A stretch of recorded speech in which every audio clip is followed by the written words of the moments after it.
Hello, I'm Anthony. I'm in the process of writing this piece of music at the moment. It's called A New Dawn, and it's absolutely arpeggio slash sequence-tastic.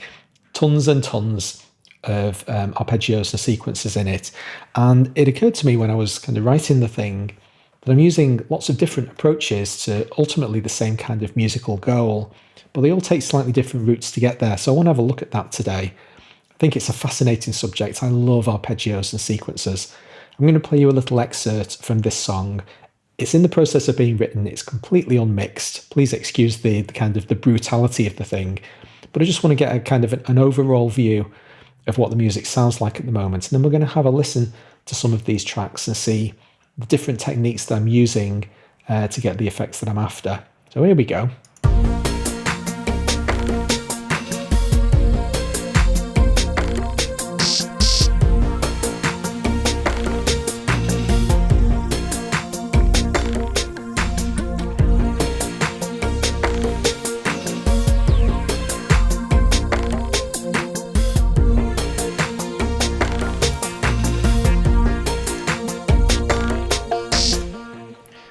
I think I'm going to really like this piece of music once it's finished. It's just started, it just crested the hill yesterday from the point where I was starting to wonder where its identity was.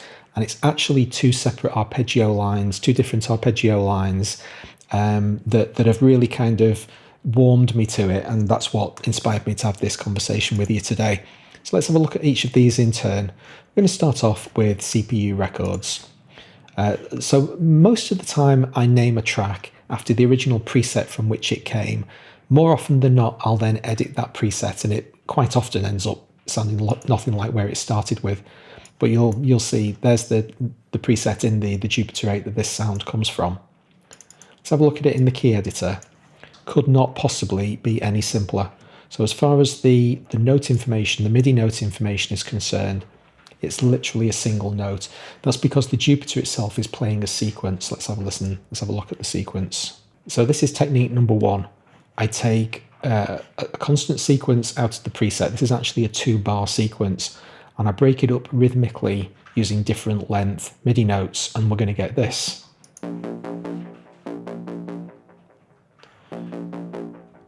So you can see it's re-triggering each time it plays a new note.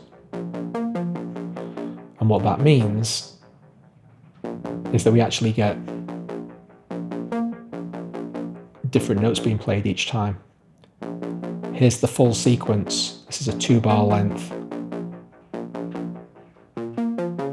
So this is the only time. There are 2 moments in this loop where we manage to get to the end of the 2-bar section. So I've got some kind of hidden information in the sequence, which you don't normally hear. You don't usually hear those notes at the end. I find this technique to be really inspiring, very creative, because I'm using the combination of the sequence as given. I don't think it's exactly as it came out of the box. I have edited it a little bit, but primarily I'm using the rhythmic construct. Can you see it's a little bit difficult to see in the Jupiter 8, but some of these notes are actually grayed out. So it doesn't play every note all of the time. These 2 here, and there's 2 disabled over here.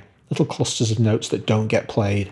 So the sequence itself has kind of internal rhythmic consistency, but then by varying the note-on positions in my sequence, I'm kind of adding a second layer onto that, and it basically makes this sequence really, really flexible, really musically inventive, having these 2 extra little kind of momentary kind of departures from the center. This piece is in B flat. The 2 moments at the end of each bar, they're the only note that isn't actually in the octave, in the B flat octave. So the final note of each kind of phrase, so if I just play a B flat on the keyboard, so for the most part that's an octave note up here. So that's me just holding a note down, and it'll play consistently over the 2-bar loop. On to idea number 2. Let's have a look at this one. This is another Jupiter line actually. Now this is an arpeggio as opposed to a sequence, so I need to play a chord. I'll play a C major chord, and you'll hear the notes of the chord being broken up and arpeggiated. Okay, but obviously there's nothing stopping you playing a single note with an arpeggio. Straight out of Steve Hilliger's Open album from I think 1980, that sound awesome. Not that the Jupiter 8 existed in 1980, but you know what I mean. So let's have a listen to this this musical phrase. What have we got? So again, I'm using the different lengths of notes to provide the kind of musical interest, but I'm also adding those little perfect fifths in as well. Now this is a very sparse piece, but let's bring the CPU track in on top of it as well.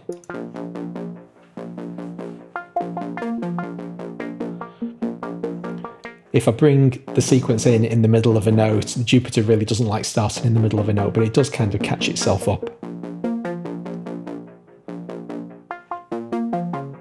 Okay, so we're starting to get some decent bedrock of sound there. That's sounding good.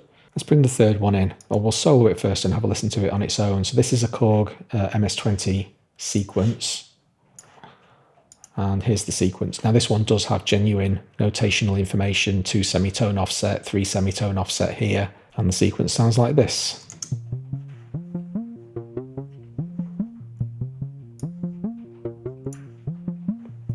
Now, as you can see, in this particular sequence, the MIDI note information has got nothing to do at all. So this is paring the MIDI note information, kind of its contribution to the musical process, down to an absolute bare minimum. It's doing nothing. Let's have a look at the automation.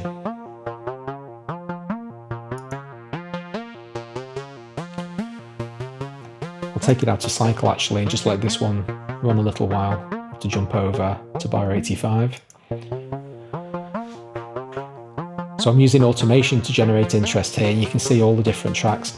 Basically, I enabled write automation, did a little bit of a kind of an audition for 5 or 10 minutes and found the knobs on the preset that were giving me the good stuff, giving me the stuff that I wanted to hear. And then basically just did a performance over however long that loop is. Basically just had all of these automated controls, and you can see all the lanes being patched in. This provides a really kind of dynamic bedrock. So here, the idea is using the sequence, this really simple sequence. So this is more kind of in the modular world now, where you've got this stable thing that's going, and you play with your modular wall and turn your knobs and get that really kind of dynamic flavor. So let's get those 3 tracks all going together. And so far, it sounds like this.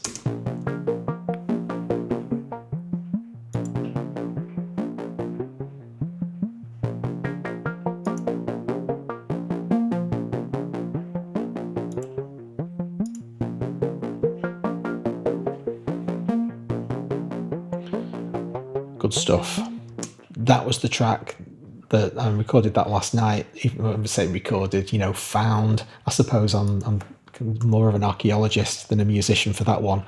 But playing with the automation actually makes you feel like you're interacting with the sound. It gives you a bit more control. And I did tweak the preset as well. It's not completely out of the box.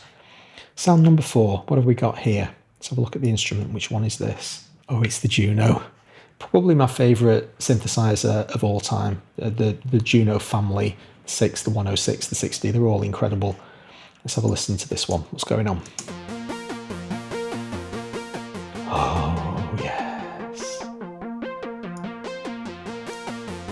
So quite a lot more interesting stuff going on this one.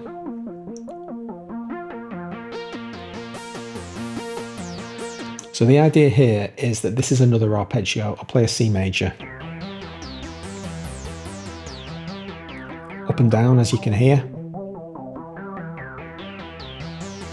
So that's an up and down inclusive, so it doesn't play the upper and higher note, the upper and lower notes twice. It just goes dee dee dee dee dee dee dee. But I'm obviously not just holding that chord down. Now I am playing a reasonably complex. This is the most complex that we've come across so far. Pattern.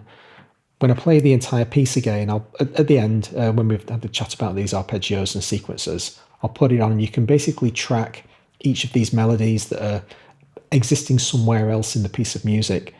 So the arpeggio kind of chord basis, as I'm kind of walking around, you can see that I'm choosing different notes. You've got the underlying arpeggio, the root and the perfect fifth, which are very constant, unless the melody over the top is doing something that clashes with one of those notes, in which case I'm going to move. But the upper notes are actually following the melody. And when we bring that in with the other 4, we're starting to get something that sounds really pretty musical now.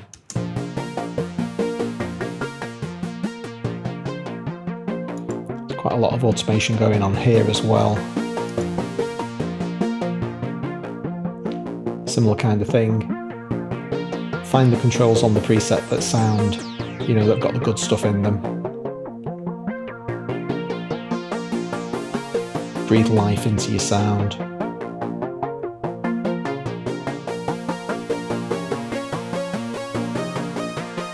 So you can hear me getting much sharper with the attack as I'm playing those shorter notes. And then pad it out again. Good stuff. Okay, so that's 4 of 5. And the 5th and weirdest of them is the Synthy. Now, the Synthy is just an unbelievable piece of equipment. It's so creative, so melodic. Of the 5 sounds that I'm using, this is the one that's closest to almost completely out of the box. I think I did a little bit of shape morphing on the oscillators, but essentially this is pretty much the preset as originally designed. So if I listen to it first, this is what we've got.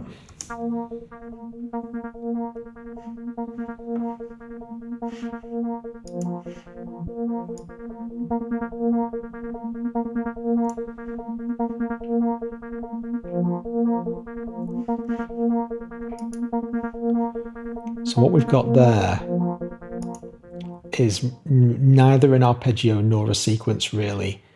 The interesting sound in this preset is coming from dynamic modulation in the preset itself. If we have a look in the advanced screen, there's this feature in the Synthy called a function, where you can basically draw, as you can see, complex modulation curves. We've got 5 different modulation curves, and they're really pretty intense, 4 in use in this preset. And they're actually generating the sound. If you can kind of track what's going on. So we're manipulating volume. So this is kind of a, I don't want to say a tremolo effect because that's a different thing, but volume modulation, filter frequency modulation on function 2, and a little bit more tonal sculpting using the oscillator shapes on function 1.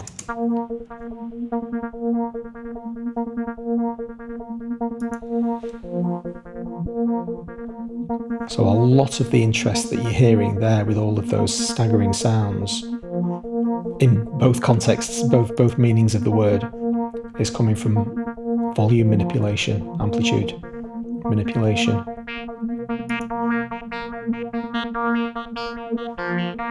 Sounds like I'm doing some automation as well. Yes, I am. So I've also automated some tonal shifting myself. You can see a couple of automation tracks there, but really the heavy lifting on this sound is coming from the preset itself. So this is tonal modulation inside the preset. So every one of those 5 tracks is getting to a kind of a fairly similar end goal, some sort of structured sequence of notes, but they're all using completely different methodologies. Let's bring that one in to the fold and we'll just listen to the 5 sequences / arpeggios / note clusters together. Here we go.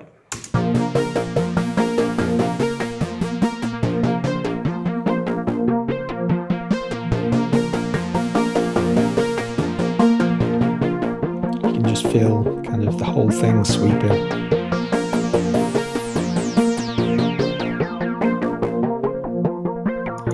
Now I'm going to bring that in to the context of the melodies. So these cluster of tracks underneath are providing the majority of the melodic interest, and the ARP Odyssey is providing what will ultimately be kind of the lead line. It's buried a little bit in the mix at the moment, but that's what this sounds like when I bring that in.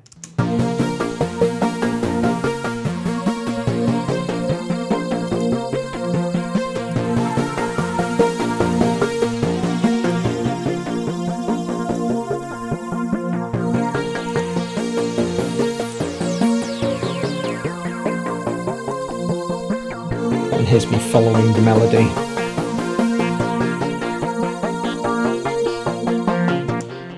Now in this particular piece, after 8 bars, the primary melody is kind of shut up and let the underlying sequence kind of breathe for 4 bars. So you see these gaps. This is where those sounds really need to do that heavy lifting, and that's what was missing previously. they weren't interesting enough on their own. So they get 4 bars to basically be in the spotlight, and then the next lead sound comes in.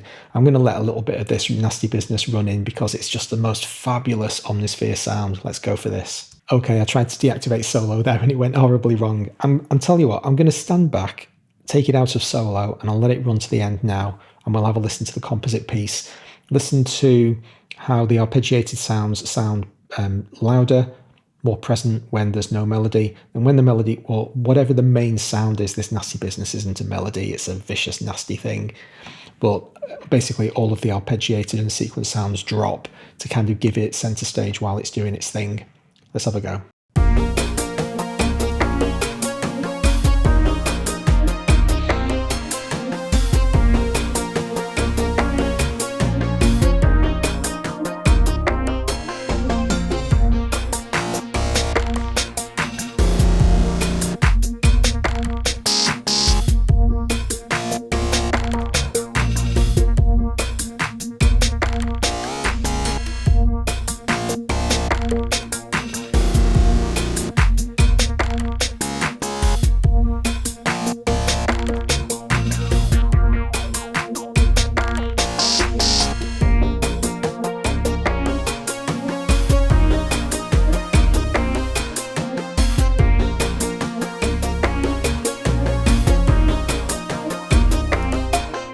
New melody sound,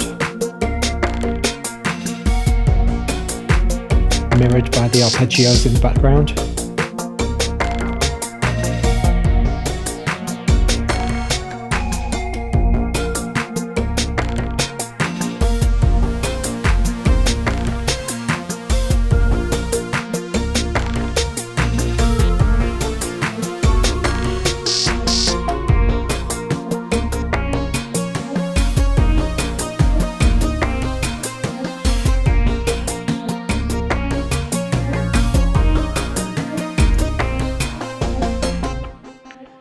Arpeggios and sequences just rule.